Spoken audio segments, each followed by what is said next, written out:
It's Local Edition. I'm Brad Pomerance. Thanks again for joining us. Our guest is Curren Price. Curren is a member of the California State Senate. You recently held a town hall meeting on California high-speed rail and want to speak to you about that. It's interesting. We have a series of funds that have been collected from various sources, including federal stimulus.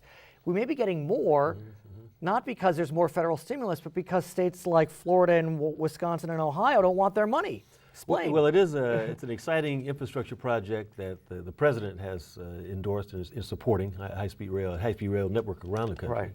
Right. California has taken some lead in creating a framework, at least, for that system to happen. And so we're concerned, though, that if and when the dollars start flowing, as they have, that small businesses, minority businesses, make sure they get their piece of this pie, this procurement pie. You'll make sure that happens. Well, that's the purpose of this hearing, to talk about that, talk about what disparities exist currently and what can be done to make sure that everyone is on the level playing field. But let's talk about the fact that we do think more money's coming in. Yes. Because of what I just mentioned, that other states have rejected dollars that they could have used for high-speed rail. At the same time, though, and I think you're on a select committee dealing with high-speed rail, there were big proponents of the high-speed rail projects under the prior Congress, yes.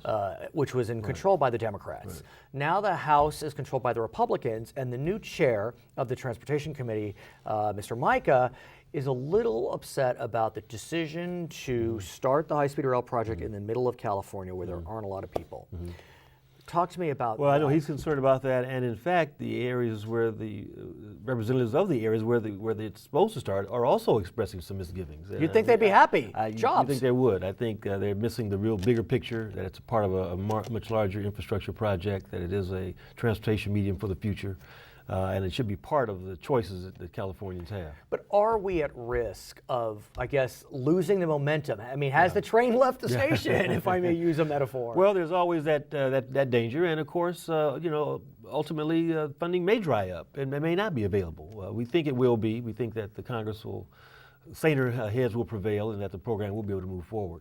But we have to be flexible and willing to accept even the bad news. Now, as you know, I hope we don't have to accept that bad news, but that being said, as we know, a couple of years ago, the voters of the state passed an infrastructure bond. I believe some of that money could be used for high-speed rail, but the question is, under the bond's provisions, it's supposed to be spent over 30 years. The mayor of Los Angeles, Antonio Villaraigosa, has been working on a plan that would speed up the spending of that money to 10 years through the support of the federal government. President Obama supported that. The past Congress supported that. We now have a new Congress with a Republican majority in the House. Yeah.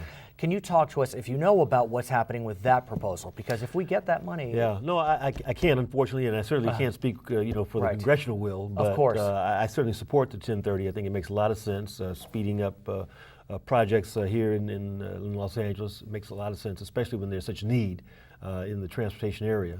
And so we're going to just continue to be strong proponents and try to make sure that funding stays in place and that it moves forward and it gets accelerated. Being the stereotypical Angelino that you are, I know that you are part of the California Arts. Aren't you? Are you chair of the... I chair the Joint Committee on the Arts, yes. Of course you do, which is just very Hollywood. But be that as it may, and that's okay. You fit the bill. Talk to us about a bill that you're proposing to help the Hollywood community, or at least the arts community. Yeah. Well, and actually it passed. 1077, I think it is.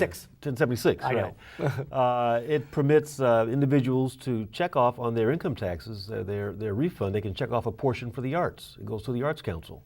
And that legislation was passed. It was signed by the governor.